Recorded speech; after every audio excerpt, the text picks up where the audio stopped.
Hapon po sa ating mga tagapakinig at taga-subaybay. It's Saturday again, so Senior City Kwentuhan from 3 o'clock to 4 o'clock in the afternoon. Brought to you by our three faithful sponsors, Education Network, particularly the Adult Learning Education Program, Senior sa panahon ng COVID, and Lapis Siso Channel. And your hosts po, co-hosts, Recording since in progress. 20 are Ed De La Torre po, and of course, Tita Girly, may bago kaming signal. oh nga pala, mamaya paliwanag natin yan. And we are speaking to you from separate places. Girl is at home, and I am in the CNN studios because we have been taping interviews po for our forthcoming program to air in November, The Way Forward, Season 2. But for this afternoon's kwentuhan, ang atin pong pagkwekwentuhan ay galing sa bisita namin ni Girlie. First time kung nakatravel na naman kami together. Kasi ang PRRM po ay naimbita ng Provincial Agricultural Office ng Marinduque na mag-conduct ng training sa kanilang agricultural extension workers, no?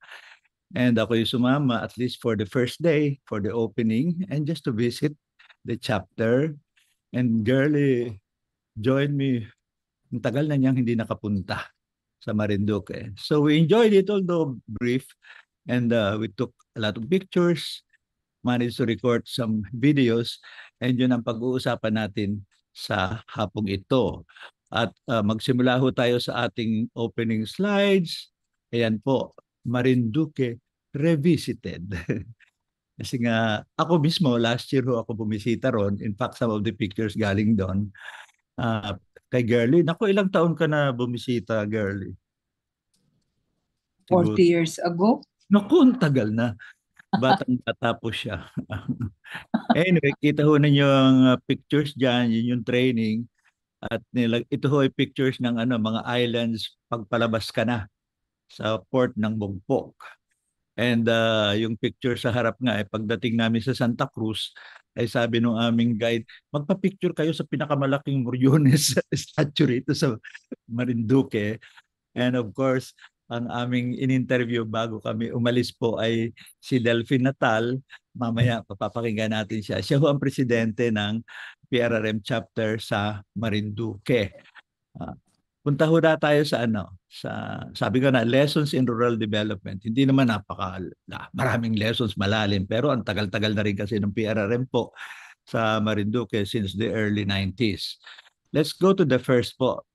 Siyempre, intro the Girlie. Marinduque, Pierre. On our way, Santa Cruz. Hello. Location na naman kami.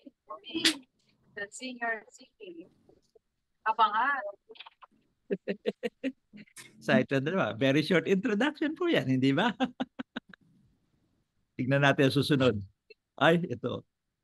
Sa mga taong hindi ho alam, just a brief intro. Ayan, mapa ng Pilipinas, nandun ho ang Marinduque doon sa may red Kaya kung minsan mamaya sa isang kwento, ang slogan ng Marinduque sa sarili, the heart of the Philippines. Parang nasa puso raw ng Pilipinas, halos nasa gitnang-gitna.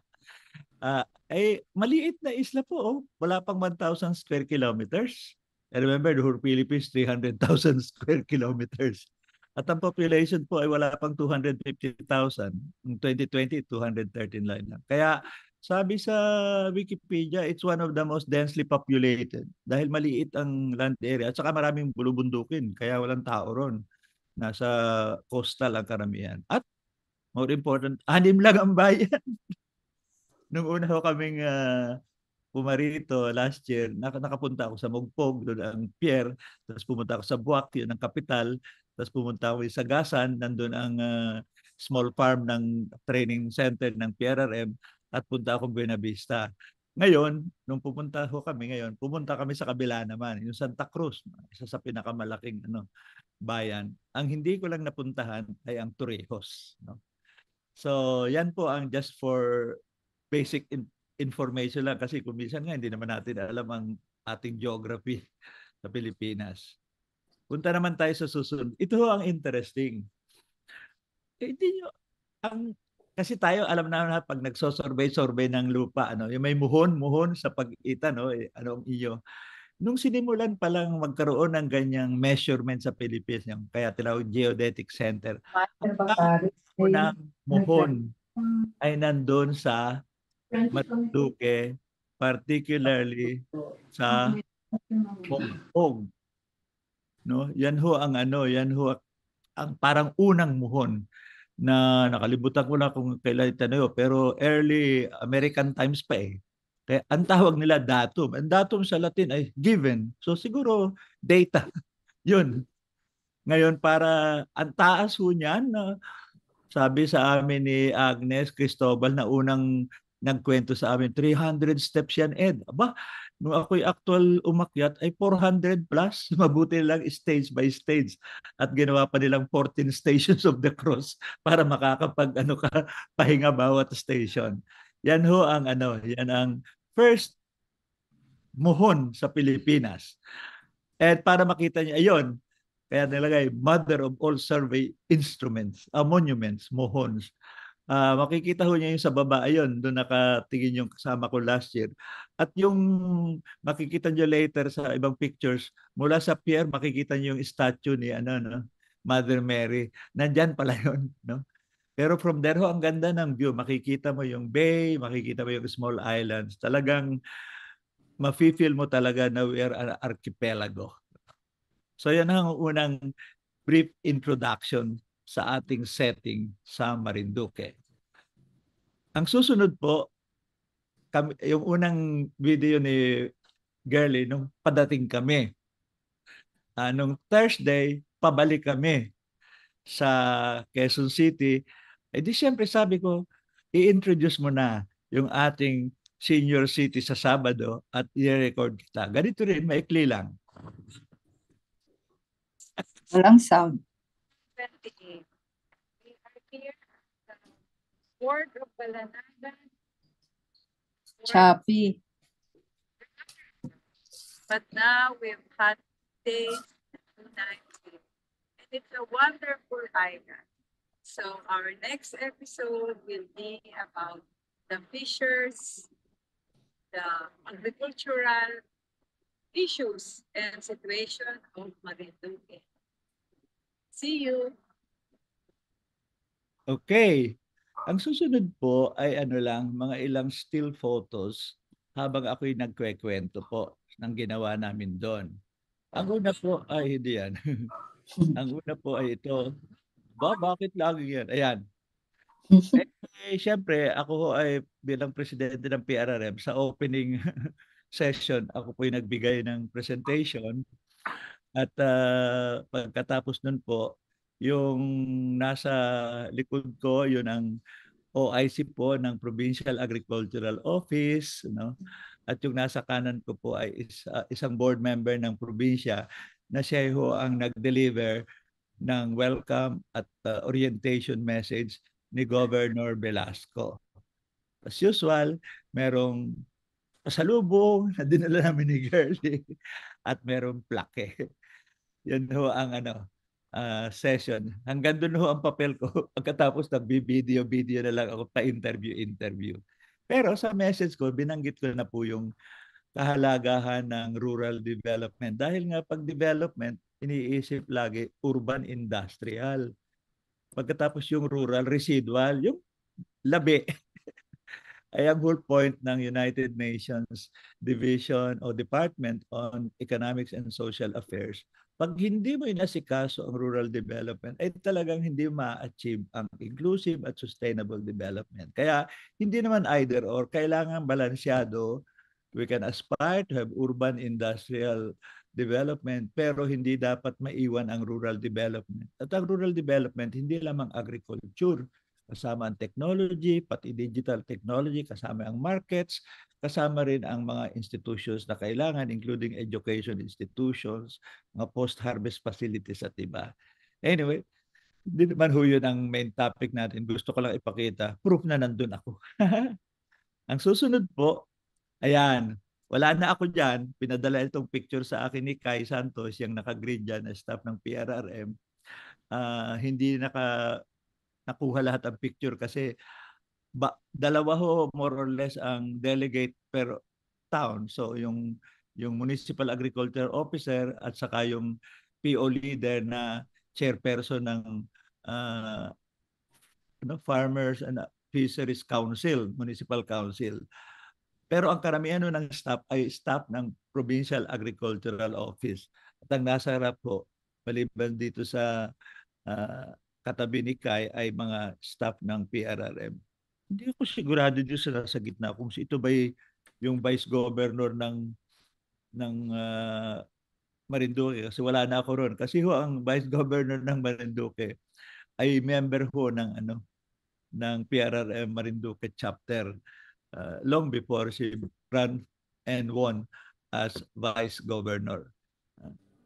So yan ho ang pasakalye. Ngayon let's go to the workshop itself. Ito pala. Siyempre, at the end of the workshop, kita naman nyo ang mga results sa likod.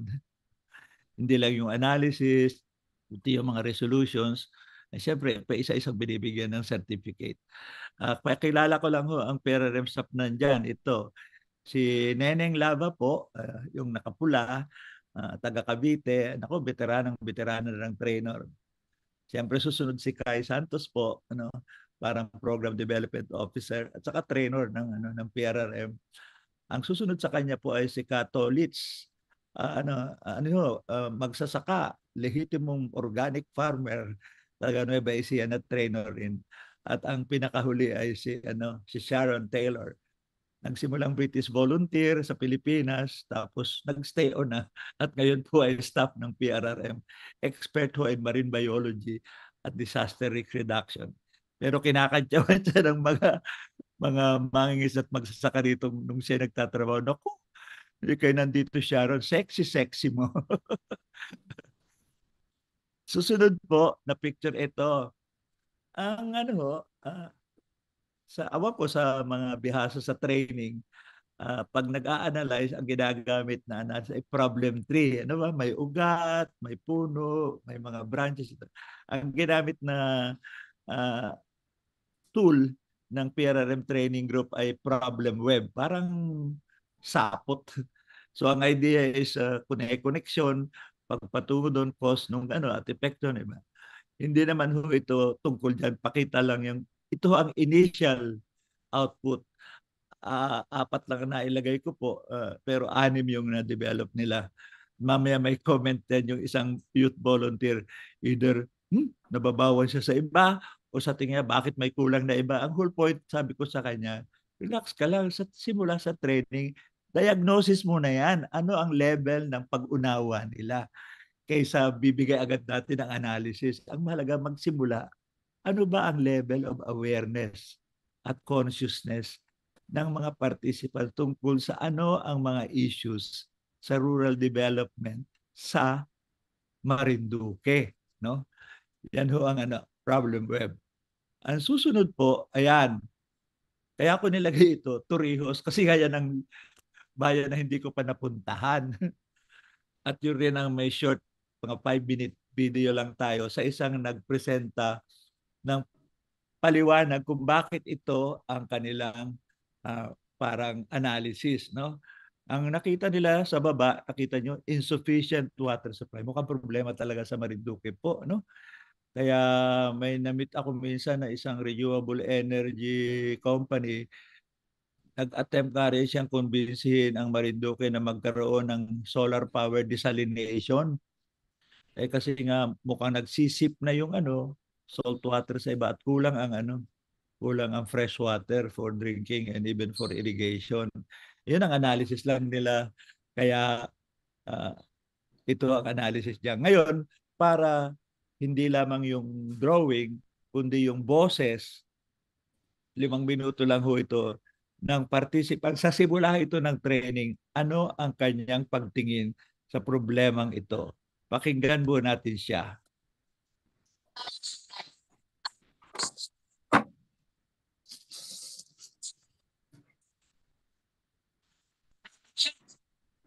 Hindi marinig. Ninyo at malaking factor yan. Ano, hindi ba rinig? Hindi. Walang choppy. No political will at mamaya yun ay solusyon. Ang next ay kung bakit nagkaroon po ng illegal logging at yun ay resulta ng insufficient water supply, yung mga tao po ay nagkakaingin. So, illegal logging ang isang binanggit niya. Kaingin.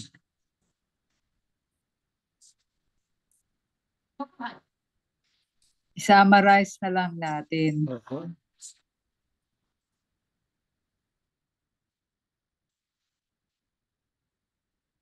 Parang traditional practice ang pagkakaingin. So naputol ang mga puno.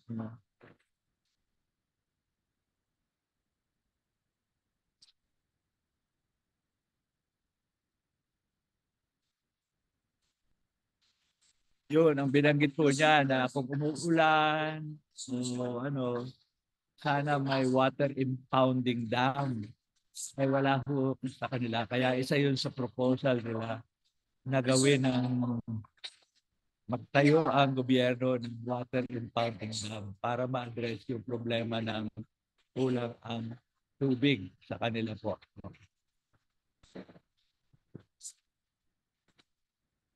Eh siyempre, ang isinunod niya, sino ang dapat nasa gobyerno? Dapat iboto yung may malasakit.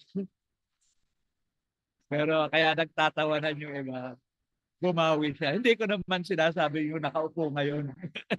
Ganon. Sinabi lang niya, dapat may malasakit yung ating iboboto.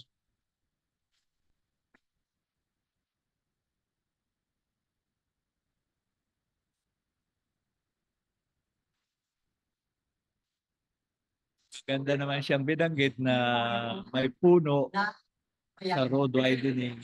Dapat putulin ay hindi rin pinayagan ni Gobernador. So may konti naman siyang na pabor na.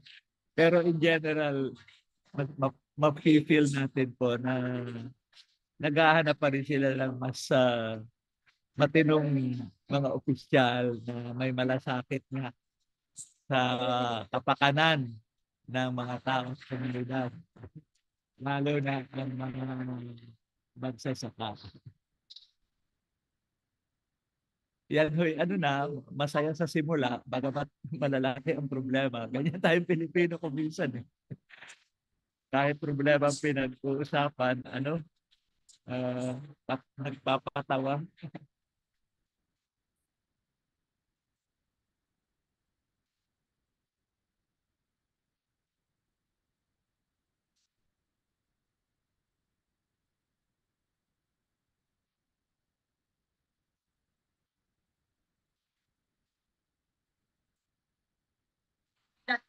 Community. Kasi nga ang training po ay community organizing. Hindi sapat lang baga may action ng gobyerno hinihingi. Ang punto niya, dapat ma-organize ang komunidad para yung tinig niya ay mapakinggan. Pero sabi niya, dapat pumunta ang government officials sa community para konsultahin. Kita naman natin po medyo passionate at articulate itong nagsasalita.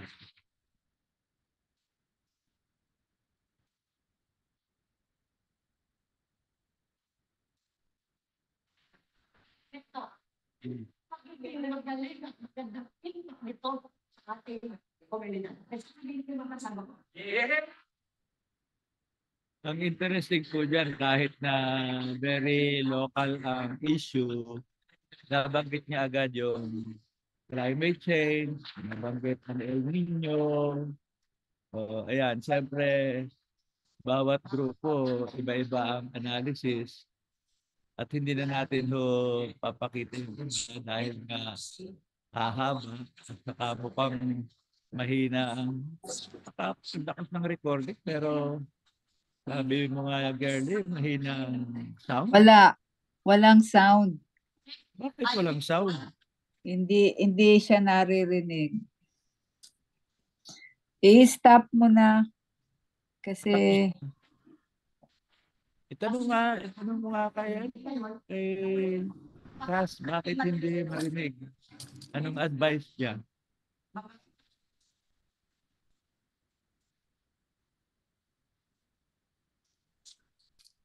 i-stop mo na. Oo. Patapos na, a few seconds na lang. Magiging bahagi nito at magiging impact nito sa ating buong komunidad. Salamat po. Sorry po. At ang sound raw ay hindi nangyari. Ngayon, bakit pinakita ko itong picture? Sabi ko nga, yung nakaganon na bata, ano ho siya? Volunteer ng PRRM. Second year college pa lang siya. Student of Social Work and Social Development. Tumulong siyang mag-document. Kaya kung ginamit itong picture ito na pinadala ni Kai, itong nasa harap, kasi nagtaka siya dun sa presentasyon ng iba't ibang problem web. And yet nasa Marinduque tayo lahat, walang nagbanggit ng problema ng fisheries. Of course, sa kwentuhan mo, sa mga hindi nakakaalam, ang Marinduque, isang naging problema dyan, yung marcopper, yung mining, na yung kanilang tailings, no? Ay pumupunta sa bay, sa paligid at napopollute. So hindi lang yung river ang napollute rin yung coastal waters. At hanggang ngayon nandun kasi nga ang nangyari doon sa Marcopper mining, tuwing may tailings, yung kasi nga open pit, tinatambak nila palayo ng palayo sa shore para doon raw itatapon. At the same time, sa ilalim yun, patuloy doon yung mga toxic elements. Kaya may problema ang fisheries sa Marinduque. Nagtaka itong si Janjan, ang pangalan niya.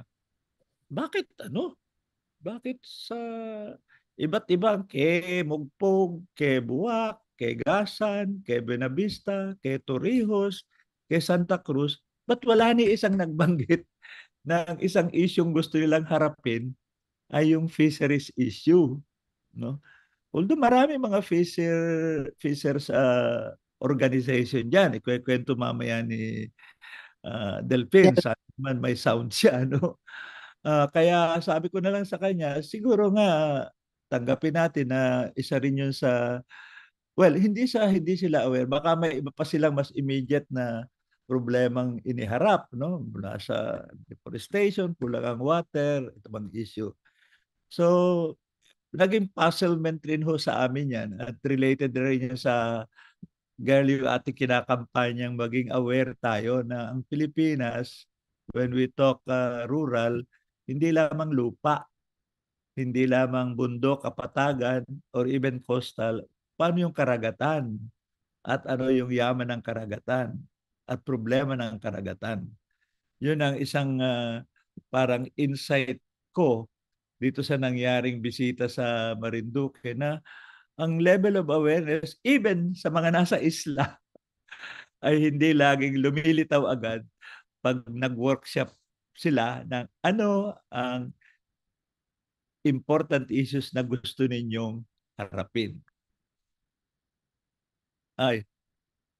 Bago tayo mag-interview kay Kadelpin, gusto ko munang balikan si Girlie na ano naman ang masasabi mo sa pinagsasabi ko? Marami namang diniscuss yung mga workshop sessions, no? Kaya lang very short kasi yung period na ni-record natin. So baka mas maganda pumunta muna tayo dun sa kay Delphine. Kasi itong first input nung agricultural extension worker, sayang eh. Ang pinagtataka ko, naka-microphone naman siya eh. Ang linaw nung kanyang discussion. At ang So, linaw rin baka sa nga, akin dito, pag napapakinag ko sa computer ko, Bakit Oo. hindi, no? Ba't Eh, kasi hindi, naka-Zoom tayo. So, we kaya, will know later from Cass kung sa YouTube, bago i-load natin sa YouTube, check-in uli natin, no? Kasi hindi talaga marinig yung sinasabi kanina.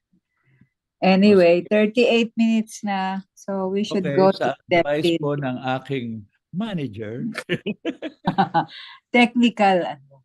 technical advisor, punta na Ah, ho tayo. Ang main guest natin na pasalamat kami nagpa-interview siya kahit madalian ay si Delphine Natal. Introduce. Siya ho ang presidente ng PRRM chapter sa Marinduque at matagal ng veteranong organizer, leader at nagsilbi na rin hanggang NAPSI, hanggang Regional Development Council, hanggang Provincial Development Council. So pakinggan natin siya kasi sabi ko sa bilang veterano, paliwanag mo nga, mag-share ka, ano ang mga natutunan mo at reflections mo tungkol sa organizing, pagpapalakas ng mga samahan, at in general about rural development. Cross your fingers, uh, girlie, sana may sound. Kausap natin si Kadelpe Natal ng Marinduque. Kasi yung PRRM, may training ngayon. Inimbita ng Provincial Agriculture Office mag-train ng mga agricultural extension worker tungkol sa community organizing for rural development. Eh, dahil ang ating topic nga ay ano nga bang natutunan natin after so many years ng pagkilos sa pagbabago, sa empowerment, aba pa, ay ang kausap natin itong super veterano sa Cadelphin. Ay nagsisimula na sa niya magsalita. Sabi ko, i-record na muna kita para hindi mawala ang leksyon. Kasi reflecting over these years, maganda yung sinimulan mo. Ano gusto mong maibahagi sa nakikinig sa atin tungkol sa community organizing, pag-organisa ng mangingisda at iba pagpamayanan? Cadelphin. Okay. Magandang araw po sa inyo lahat. Tayo ay maswerte. Nandito si Kaed sa kanyang girlfriend. Girlfriend kasi ang tawag ko dun sa aking misis. Something kung ba, merong kiliti na konti. Ano? Bali, sa tagal po natin na nag-organize, lalo na 2015, 16, nung tayo ay nagkaroon ng kontrata sa National Anti-Poverty Commission at para doon sa Fish Landing Center project ng BIFAR. Social preparation yung ating goal, organizing ng mga isda. Sa buong Marinduque, may 5 areas ako dito, 5 bayan na nag-organize tayo ng mga isda. Siguro, since then, patuloy rin ako nag-organize para makatulong sila dahil siyempre ang engagement ng gobyerno ay doon sa mga organized ng samahan. Siguro, makapag-organize ako ngayon hanggang sa panahon ito. 25 to 30 fisher post organization. Kasama rin yan doon siguro yung dito small transport group, yung magta-tricycle. Mag-gas din ako niyan. Kaya lang natin dito, karanasan natin dito, yung mga samahan na to ay once na in-organize mo sila, hindi mo sila dapat pabayaan. Kasi kalimitan pag project-based lang at natapos na yung term mo, tapos na yung kontrata mo, iniiwan na natin yung mga samahan. Kalimitan doon, meron natural death talaga doon mga samahan na yun. Kasi sabi ko nga, para tayong nag-aalaga ng baby, na pag hindi natin nilalagaan yun, ay mamamatay yung baby. Kaya sabi ko nga, challenge natin ito doon sa mga government agencies na tuloy-tuloy yung connection o yung pangangalaga nila doon sa mga yon. Kasi sayang yung effort na ginawa natin doon. So Siyempre, hindi lang effort, kundi ginastusan ito ng gobyerno. Ay sayang talaga siya. So, dapat talaga tuloy-tuloy natin itong sustain talaga yung. So, ang ginagawa ko naman on my own personal effort, dahil nagkataon, paswerte naman na tayo ang member ng iba't konsero sa probinsya at saka sa Mimaropa, ay lagi tayong nanawagan doon sa mga government agencies. Natutulungan talaga ito. Tututukan yung mga marginal sector. Yung mga samahan yun na inorganize para tuloy-tuloy yung development ng mga tao. At actually, ang laki-laki ng budget ng nilalaan ng gobyerno para sa mga project ito. Pero, sabi ko nga, dapat ay maglaan ng mas malaking budget ang gobyerno para tuon sa pagpapalakas ng mga taong to. At siguro, katulad sa Marinduque, yung aside from training at yung capacity building, dapat din talaga mag-provide ng mga for example post-harvest facilities, hindi lang doon sa mismong production. The same yun din post-harvest facilities na dapat din para tuloy-tuloy sa PRM. Lagi nating term yung sustainability. So yun ang sabi ko.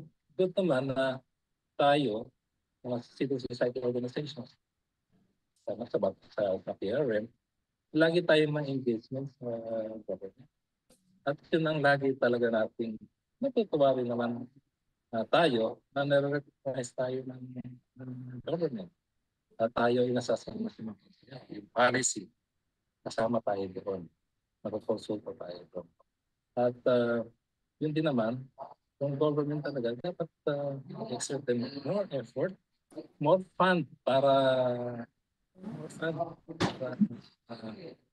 magtulungan talaga yun. Pero talagang yung role natin bilang civil society organization, napakalaki talaga. So, ito, para sa atin din, matanda mo lang tayo, ay tinaga natin na mag-develop tayo ng second liner. Yun nga gusto ko itanong sa'yo dahil malinaw na magaling ka, veterano ka, hindi lamang lokal, pambansa. Pero paano ka ngayon nakaka-identify ng ilang mga iba pang leader at paano mo sila i-develop? Ganon. Yun nga, actually meron na tayong na-identify ng ilang mga second liner. At yung membership nga ng chapter natin, actually, meron talagang marami nag-signify na member ng PRM. At natutuwa ako sa sektor ng academe. May mga na tayo doon. May mga members na tayo doon. Medyo lang may dito, may kahirapan din tayo doon na nakupa dahil may mga member ng academe mahirap haglapin. Pero nakakatuwa na, particularly sa Marinduque State College. Pag sinabi mong PRM, kilala ko, lalo din sa social work. Yung isang random school, social work, yun lang kilala ko. So, ang buwan ko rin, sana ang PRM mismo, kung makakuha tayo ng for funding din sa mga chapters natin. Good, meron tayong project implementation. At least, meron tayong pwedeng gamitin para sa organization. So, doon nga pala sa tulad mo sa project natin, yung walang basura.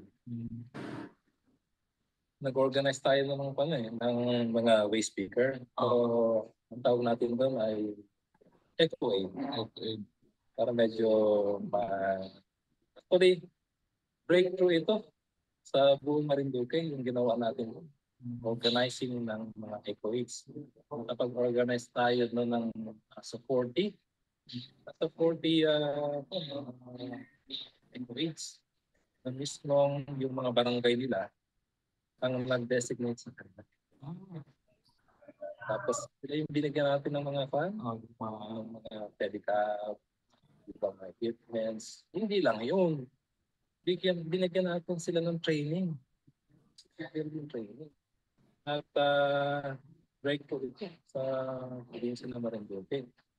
With the hope na ito ay i-reflective ng mga local government units. At meron din kami nakikita na meron na nag-replicate. Yung mga bisikleta na ating pinamigay, yung ilang LGUs nag-provide na rin. Okay. At mga waste bin na binigay natin, pinagawa natin, meron na rin nagpagawa. So, important talaga na meron mag-spread. Tapos, na-replicate yung mga ginawa. Sa matanong kita, sa bali-balita at usap-usapan, kasi darating ang barangay elections eh. Sige, okay lang kasi edit ko naman ito.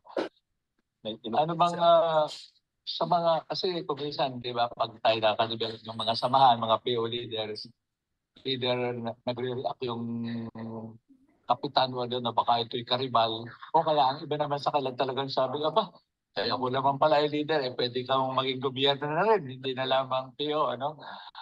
So far, anong bali-balita rin nga? Kasi karanasan natin, marami rin tayong mga PO partners na naging pumasok na rin sa gobyerno sa barangay level, ano? Actually, marami tayong mga chapter members na pumasok na rin sa politika. Ano? Unang-una dyan, siyempre, si Vice Governor. Tapos meron na mga konsehan ng bayan. Konsehan ng bayan na mag-vote. Si Rochelle. Ayan. Tapos yung ibang leaders natin, consultant. Consultant po ng governor, consultant ng mayor. Diba? Meron na rin na ano yun? Nasa barangay. Tinisis ko, tatakbo na naman. Bakit? Ano ba siya? Kagawad ba siya? Actually, naging kagawad siya, 3 terms, kaya broken, 15 years. Wow. Hanggang last 1998 pa yun. 2017.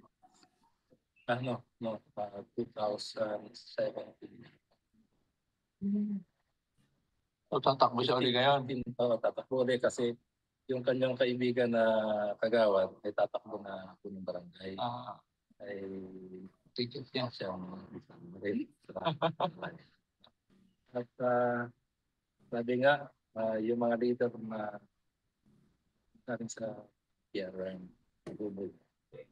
matulong ng ating kultura ay napakarami sa kanila. Epektibo. Napakit mo na rin si Lolit, misis mo. Anong naging karanasan mo at pagtingin dito sa pag-develop rin ng mga kababaihang leader? Actually, ganon din ang experience. Mahirap din mag-develop ng leader sa linya ng mga kababaihan. At sabi nga ay hindi tayo susuko na hanggat hindi tayo nakaka-develop. Kasi once na hindi tayo naka-develop, eventually yung organization will die natural death. So, challenge sa atin yun. Sabi nga na hindi ka totoong leader kung hindi ka nakapag-develop ng another leader, yung second line. Siguro ang isang gusto ko itanong, kasi ikaw ay naging kumbaga advocate at nakipag-react sa national agencies at saka sa local government. Ano ang pareho at anong kaibahan ng pakikitungo sa national agencies at local government para maging effective? Hmm. Yan nga, marami tayong karanasan talaga sa um, yung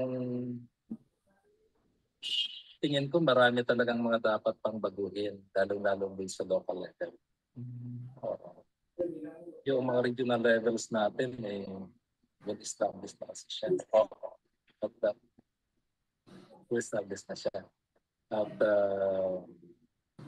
for example, yung council na nakaupo tayo doon as co-chairperson Sa Regional Development Council, no? ng committee. Okay.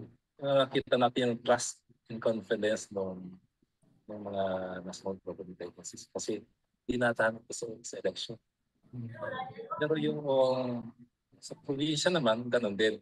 Established. Pero pagdating kasi sa municipality at saka sa barangay, parang ayaw na sila ipapakialaman ng mga civil society organizations. Para bang nasasapawan sila. So, siyempre, magagaling tayo mga taga-PR nun. Ay siguro na natupan sila na insecure. Bakit? Ang ilan sa atin ay nakaupo. Mas mataas pa sa kanila, no? Eh, siyempre, tayo, ang training natin, talagang hands-on tayo. At yung ating experience talaga lapat doon sa tao, sa community. Pero alam mo, hindi ko makalimutan. Minsan sinabi mo na ang challenge pag ikay nakaupo sa Provincial Development Council, iba na parang may rule doon na bawal magalit, bawal magtaas ng boses, dapat kalmado lang. Pero kung minsan gigil ko na gusto mong sabihin, kailangan pa rin. Paano ba yun? Yung kasi sa totoo lang ay marami tayong tinataas na mga issues and concerns, mga konsepto. Kasi ramdam natin yung totoong sitwasyon on the ground.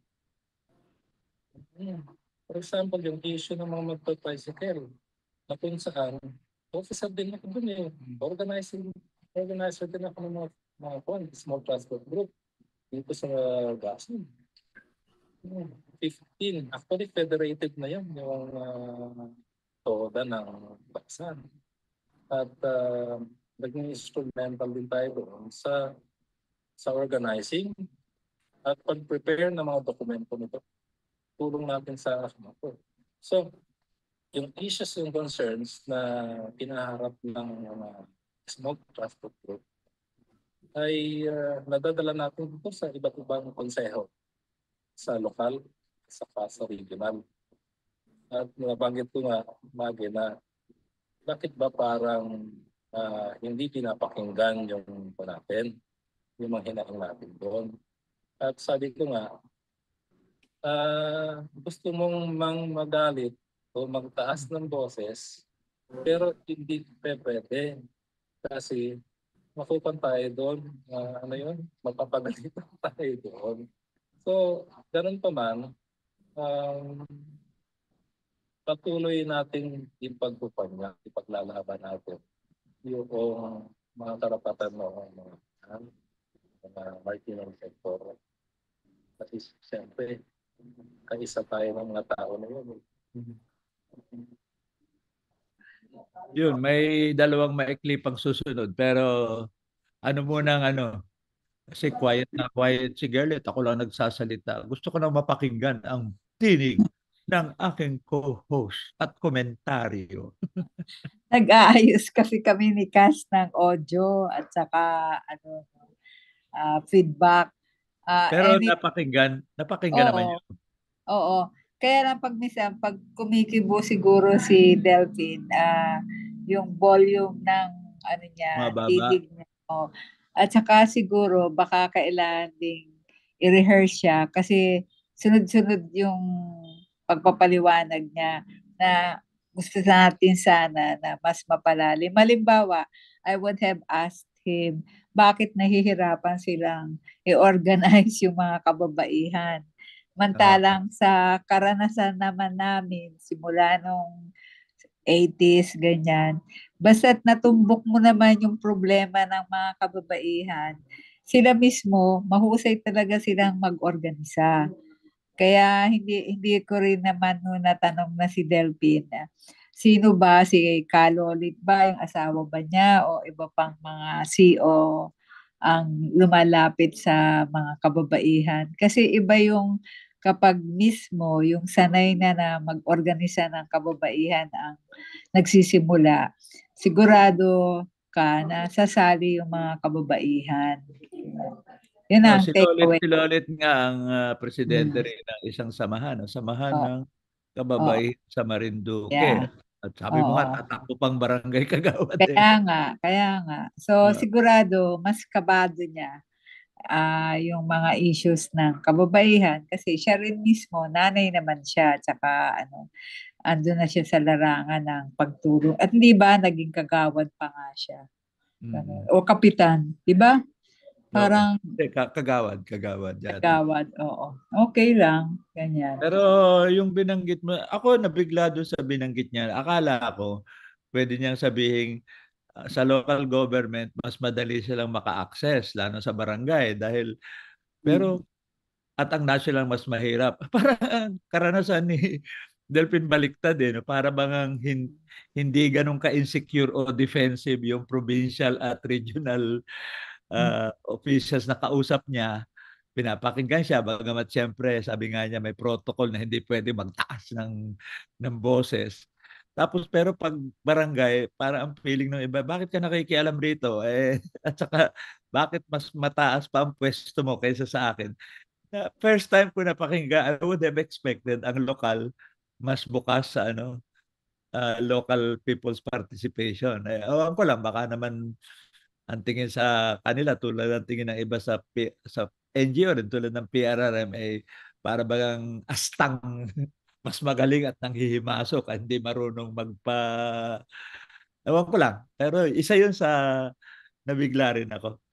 Tapos ang isang other na related sa iyong topic ay maganda yung binanggit niyang isa na hindi ka talaga tunay na leader kung hindi ka makadevelop ng ibang leader. I think yun naman ang what we share, no? Even na sa Education for Life Foundation.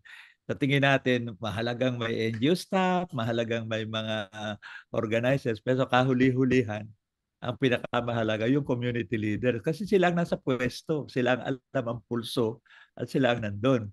Pero kailangan magparami sila. Hindi pwedeng we are over-dependent lang ang isa o dalawang magagaling na leader. Meron Okay. pa dadagdag po. Ano pa? How much time pa do we have?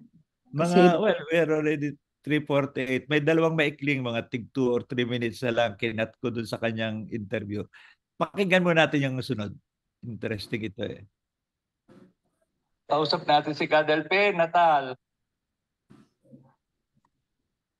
Isa na lang kasi hindi maiwasang pansinin ang t-shirt mo. Napansin ko rin kagabi.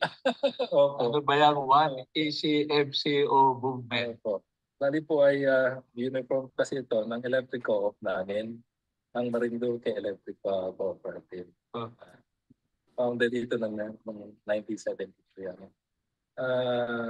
Na-appoint po ako bilang area director ng Parelco, representing Gasan. Na-appoint po ako dito last February. Ang term ko ay hanggang February 2024. Kasi yung elected na board member ay nag-migrate. So, nabakate yung position. So, in-applyan ko. After 3 to 4 months, ay doon lumabas yung aking appointment.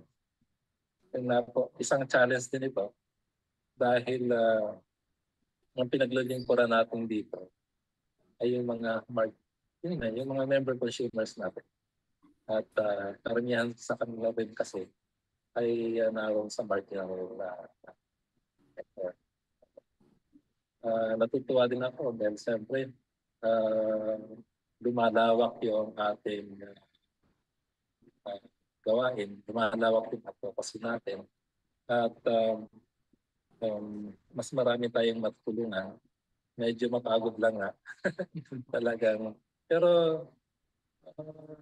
sabi ko nga, hanggang kaya ng ating energy ay gagawin natin yun for the glory of God and for the progress of the community. Girlie, one last ang natitira pero gusto kong mag-dwell dito very briefly lang. Kasi nga ang isang problema ng Marinduque, ang power ay inadequate. Parang sa Mindoro rin, no? Kaya ang dilema mo, bagamat sinabi rin niya ni Delphine, bagamat director siya ng Marelco, puro ang source nila ng power ay mga bunker fuel. Bunker. Yes, so gusto sana nila renewable. Ang dilema nila, meron raw nagpo-propose na solar, no? Pero ang worry nila, pag iisang supplier na solar, monopoly, baka tumaas naman bigla ang presyo. Kaya dilema rin nila yan. Sabi ko nga, may naging isang guest kami rito sa CNN for the way forward na merong 2 megawatt type na solar system na mini. Hindi yung isang buong isla at kailangan pa ng parang grid type.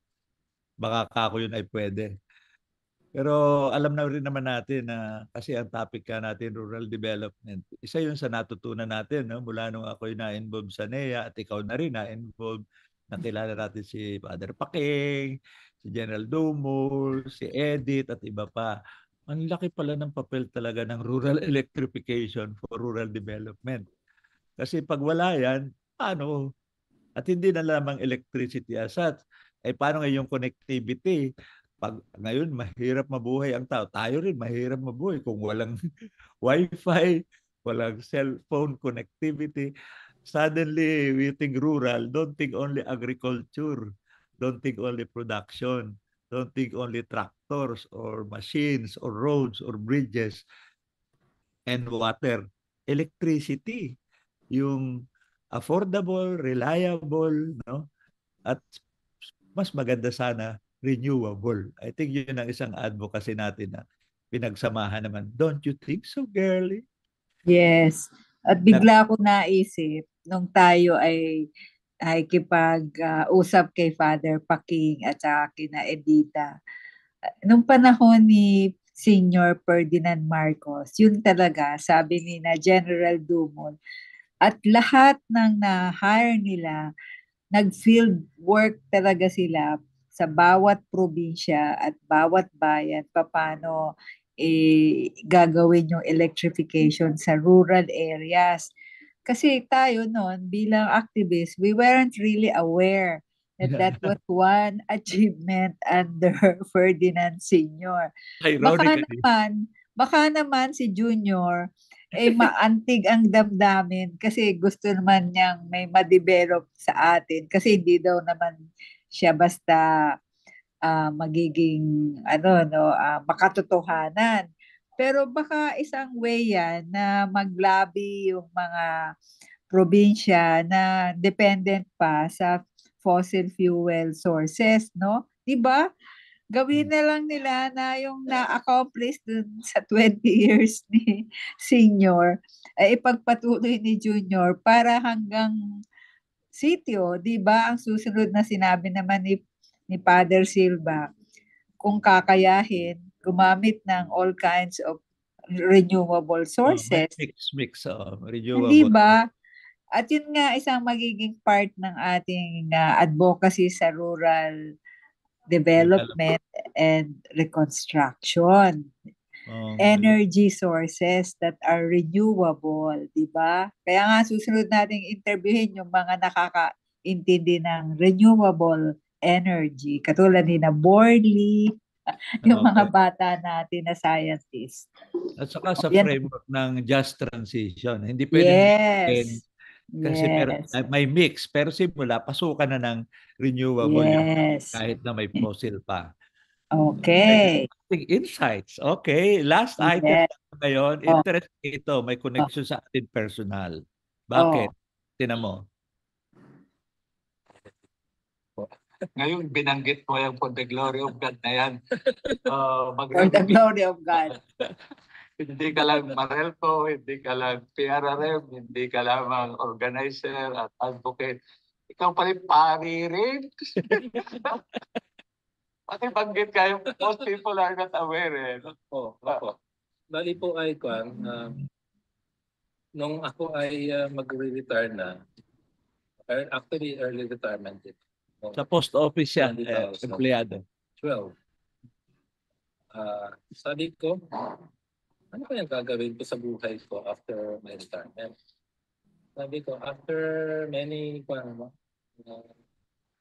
habang panahon na nagmuni-muni ako, sabi ko, ano kaya kung bumalik uli ako sa pagkaparo?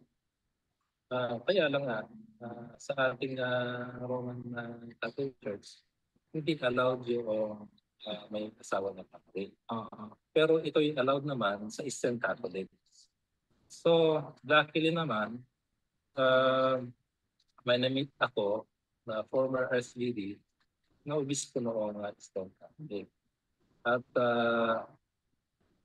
in-sponsor niya yung aking pag-aaral. Libre yun, libre. So, ayun, siya, sabi ko nga yung nangyari sa akin, baptism of fire. Kasi yung mission area namin, yung mission area po kasi ng aming simbahan, yung Chaldean Syrian, ay doon sa dump site ng Montalban. Na talagang doon ko nakita yung poorest of the poor, na sila yung neglected ng society. Yung lugar na yon, actually isang bayan sa Rizal, na nakita ko isa sa pinakamayamang bayan sa buong Pilipinas. Parang 7 to 8 ang rank niya, riches. Pero ang daming mahihirap. Tapos yun nga, yung aking obispo, isang puzzle sa akin, bakit nanatili siya doon na at siya ay naglilingkod doon sa tao na wala naman siyang sweldo. Yung mismong pension niya, Shoot na shoot yung mission mo. Oo nga, sabi ko nga, ito talaga, very challenging talaga. Eh, siyempre, ang hirap pa yung gumalaw ng walang pera. Pero, natutuwa rin naman, kapag extend ka ng tulong sa ibang tao, ay maginhawa sa pagkakamta. Kailangan ng pupunta ka. Okay, girly. Balik tayo sa title slide. What can you say about our... Sorry na lang ho sa mga tagapakinig at na problema yung audio nung una at baka may konti pa rin sa pangalawa. Pero sana ho naman ay nakuha ninyo yung esensya ng pag-usapan. Ginamit ho nating focus si Kadalpin kasi isang taong ang tagal na nagseserbisyo, no? Pinag-uusapan namin ni Girlie, saan kaya siya nakakakuha ng income niya? Para volunteer at volunteer siya. Bagamat siya maraming skills, no? Anyway, challenge talaga at ang whole point niya, alam niya, we're getting older, how to get younger people, how to develop more leaders. Pero nandun, damang-dama mo yung point niya sa huli na service might be difficult, pero you always get some satisfaction kahit paano. May feeling ba tayong ganun, Girlie? Yes. Tatapos lang ng aking pagbabasa tungkol sa plasticity. Plasticity. Whatever. Yung brain natin. Oh. makes a certain pattern. Like, kabawa yung si Delphine, na ano siya, no? Na-sustain niya yung kanyang pagiging serving the poor. At based nga dun sa neurological connections, very deep ang kanyang connection sa the poorest of the poor. Parang laging gusto niyang makapagsilbi sa pag-oorganisa. And yun daw, sa brain yun, na-forge yung ganong connections, no? Na malalim at matibay ang connection niya sa mga masa. At kahit na hindi niya masyadong, yun nga, nasusustento yung pangsariling pangangailangan, I think part ng kanyang buhay at sa kanya ring sa asawa, ay doon sila nagkakaroon ng lakas na ipagpatuloy yung ginagawa nila. Siguro simple lang ang pamumuhay nila, hindi naman sila maluho, wala naman silang makikita mong mga sinasabing pangangailangan. Kaya parang napaka-isang matibay na leader si Delphine. Kaya, yun, take away ko dun. Organizer na, pari pa. Sige, thank Ang you. Ang daming skill set. Oo. Diyan na tayo magtatapos kasi pasarado na rin ito aming studio. Pinapaalis ka na. Di naman. Tinanong lang kung yung bag doon ay akin. Shoot na Okay. shoot tayo kasi, well, it's 4 o'clock. I hope kahit paano po ang pakikinig nyo at pagmamasid nito at sana ho sa replay nito sa YouTube ay nagbigay sa iyo ng konting inspirasyon, informasyon, at sana instruction, including yung point ni Girlie na sa kahuli-hulihan, mahalaga ang pera, resources and all that, pero mahalaga yung meaning at purpose ng buhay para magkakaroon ka ng sense of fulfillment and satisfaction. So, dito po nagtatapos ang ating Senior City sa... Sabi mo, papaliwanag natin yung Paliwanag.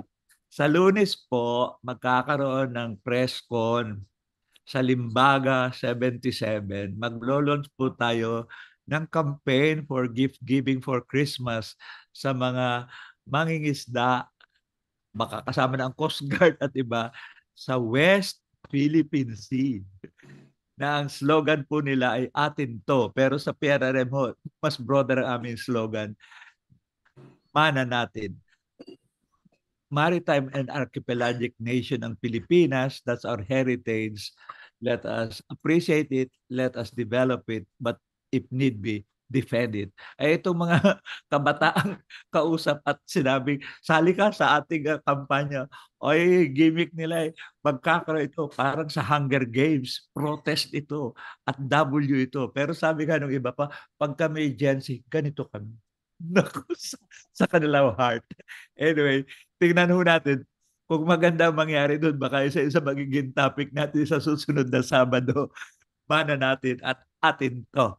So, ito na po. Si Ed at si Girlie. Thanking again Education Network, especially Adult and Learning Education Program, Senior sa panahon ng COVID, at Lapis Siso Channel, at muli ang aming techie na inuukil-kil ni Girlie kanina. Paano ba pagandahin ang ating sound? Talagang kami ay dapat mag-improve ng aming technological literacy. Pero maraming salamat po and hope we can improve the posting sa YouTube. Tingnan po natin. Hanggang sa susunod na Sabado, eto po muli si Ed De La Torre at ang aking co-host, si Tita Girlie. saying enjoy the rest of the weekend. God bless. Maraming salamat. Bye-bye!